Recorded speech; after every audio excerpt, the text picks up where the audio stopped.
मैं उपस्थित हुई हूँ अपने चैनल पे बहुत ही प्यारा सा छठी मैया का गाना लेकर के। तो आप लोग गाना को पूरा सुनिएगा और चैनल को सब्सक्राइब ज़रूर कीजिएगा। तो चलिए बिना देर किए हुए बहुत ही प्यारा सा छठी मैया का गाना सुनाते हैं आप लोग को। और गाना को पूरा सुनिएगा, लाइक कमेंट शेयर ज़रूर कीजिएगा। तो चलिए गाना सुनाते हैं। के हो लावे बाँस के दउरावा,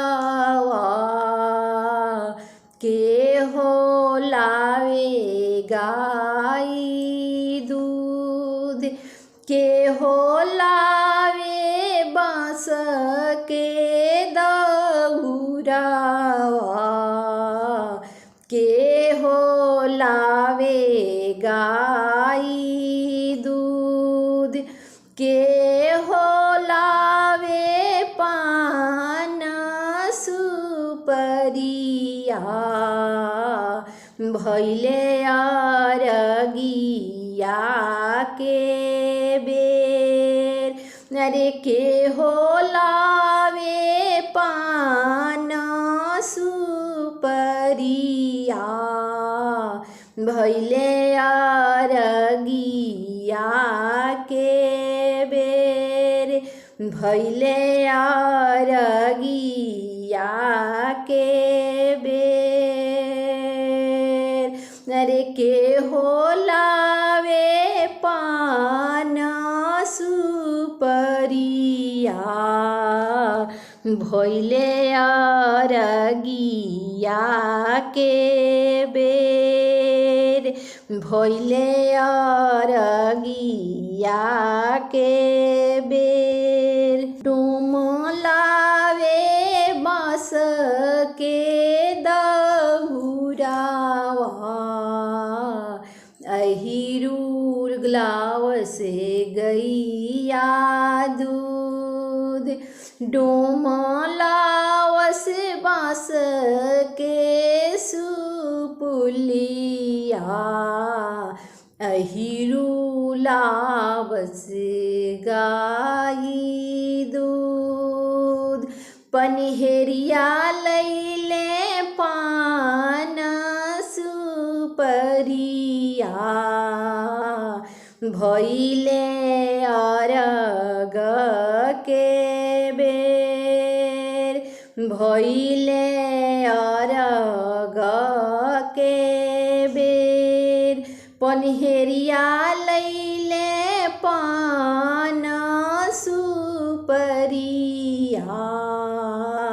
भैले अरग के बेर, भैले अरग के बेर।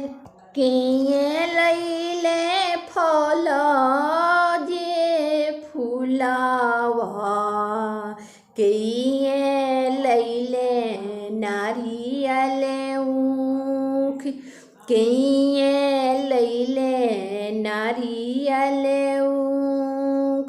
देवरू ले अइले फल फुलावा, देउरू लैले नेम्बू नारियल, देउरू लैला ऊख। के ले अइले पियर धोतिया, भैले अरगिया के बेर, भैले अरगिया के बेर। कइये लैले पियरी धोतिया, भैले अरगिया के बेर, भैले अरगिया के बेर। हो पहिरे पियरी जे धोतिया, भैले अरगिया के बेर, भैले अरगिया के बेर।